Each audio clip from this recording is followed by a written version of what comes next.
बदतमीज बहू।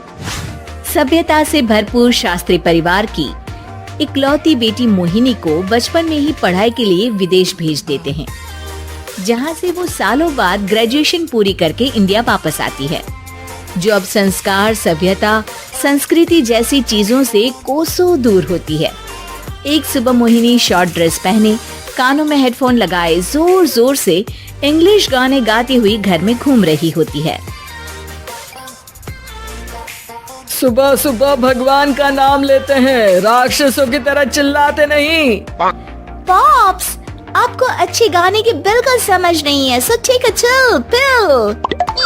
अरे मोहिनी, पापा से ऐसे बात करते हैं क्या? सारी तमीज भूल गई हो। ओह मॉम प्लीज, इतनी बड़ी भी कोई बात नहीं हुई, सो डोंट ओवररिएक्ट। ऐसे ही दिन बीतते हैं जिसमें मोहिनी के तौर तरीके, रहने और बात करने का ढंग उसकी मम्मी पापा को परेशान करने लगता है। भला कोई मानेगा कि ये मेरी बेटी है? रीति रिवाज और संस्कारों से तो इसका दूर दूर तक कोई नाता नहीं, और अब तो लगता भी नहीं कि कभी होगा। अरे ऐसे कैसे नहीं होगा? लड़कियां सारे नखरे अपने माँ बाप को ही दिखाती है। ससुराल जाकर उन्हें सब कुछ करना भी पड़ता है और मानना भी। पत्नी की बात शास्त्री जी समझ जाते हैं और कुछ ही दिनों में अपने से भी ज्यादा धार्मिक परिवार में निखिल के साथ मोहिनी का रिश्ता पक्का कर देते हैं। रिश्ता तो पक्का कर दिया, पर यहाँ मोहिनी को कैसे मनाएंगे? शादी ब्याह के मामले में आटे में नमक जितना झूठ तो चलता है जी।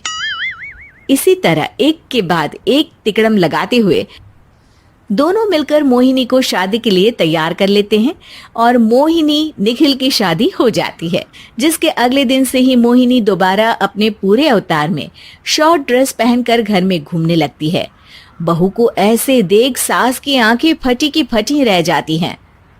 अरे ये क्या बेशर्मी है, हमारे घर की लड़कियां जींस तक नहीं पहनती और तुम बहू होकर इतने छोटे कपड़े पहनकर पूरे घर में घूम रही हो। सीरियसली मॉम, प्लीज आप अपनी इस 80 के दशक वाली सोच में मुझे इंक्लूड मत करो। हाय तौबा, एक तो बेशर्मी दिखाती है, ऊपर से सास के साथ जुबान भी लड़ाती है। अरे जल्दी कपड़े बदल कर आ, घर की पहली आरती तुम्हें ही करनी है। इतनी देर में निखिल भी वहां आ जाता है।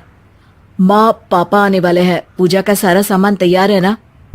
ये पूजा हमेशा मेरे बॉयफ्रेंड्स के पीछे पड़ी रहती थी और अब हस्बैंड के पीछे भी आ गई। मोहिनी की बातें सुन सास तो अपना सिर पकड़ लेती है, लेकिन निखिल किसी न किसी तरह उसे पूजा के लिए कन्विंस करके कपड़े चेंज करने के लिए भेज देता है, जिस पर पूजा खत्म होने के बाद वो एक बार फिर अपनी शॉर्ट ड्रेस में आ जाती है। बहू, ये क्या तरीका है? संस्कार नाम की कोई चीज है या नहीं? नहीं ससुर जी, संस्कार मेरा दूसरा बॉयफ्रेंड था, अब तो मेरा उससे कोई कांटेक्ट नहीं है।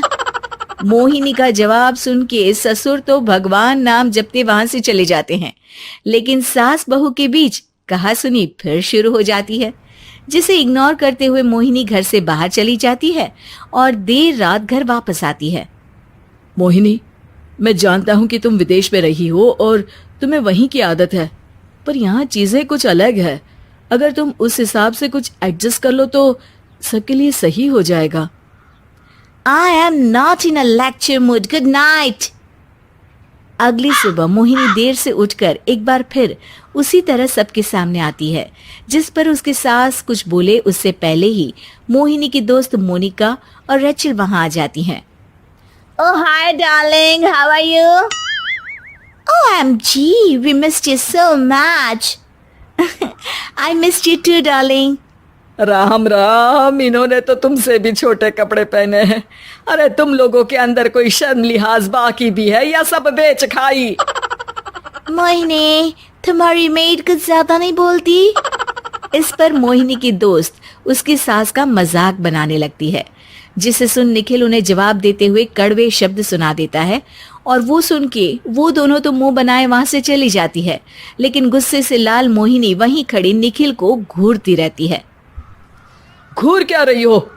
तुमसे शादी की ये सोचकर कि विदेश में पढ़ी लिखी हो, घर में कोई पॉजिटिव चेंज लाओगी, अपनी करियर के लिए एम्बिशियस होगी, पर अपने इस बिहेवियर से उस पढ़ाई के साथ साथ अपने मम्मी पापा के नाम को भी डुबो रही हो। अगर तुम्हें ऐसे ही हाल रखना है तो यहाँ रहने की कोई जरूरत नहीं है। निखिल की बातें सुनकर मोहिनी रोते हुए घर छोड़कर अपनी मम्मी पापा के पास वापस आ जाती है। ससुराल में सब कुछ ठीक तो है? वो अपने आप को समझते क्या है? मोहिनी पर चिल्ला रहे हैं? मैं क्यों उसके इशारों पर चलूं? मैं अपनी लाइफ अपने तरीके से जीना चाहती हूँ और वो ना आप लोगों को मंजूर था और ना ही उन्हें है। तुम यहाँ नहीं रह सकती। अपने पापा की बात सुन के मोहिनी हैरान रह जाती है। हाँ, तुमने बिल्कुल सही सुना। अगर तुम्हें अपने इस घमंड, बेशर्मी और बदतमीजी में ही जीना है तो तुम यहाँ भी नहीं रह सकती। बेटी, मैं मानता हूँ हमारे यहाँ रीति रिवाज बहुत मायने रखते हैं और हमने उन्हीं के ओवरडोज से बचाने के लिए तुम्हें विदेश भेजा था। एक लड़की जो शादी करके घर और बच्चे संभालती है, उससे तुम अपने आप को ज्यादा समझ सको इसके लिए भेजा था।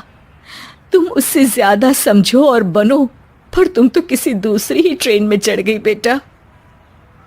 उसके मम्मी पापा बहुत देर तक मोहिनी को सारी बातें समझाते हैं, जिन्हें सुनकर मोहिनी को अपनी गलती का एहसास होता है। वो जॉब ज्वाइन कर लेती है और ससुराल वापस आकर उन्हें मॉडर्न बनाती है और खुद भी कुछ रिवाज सीखते हुए खुशी से रहने लगती है।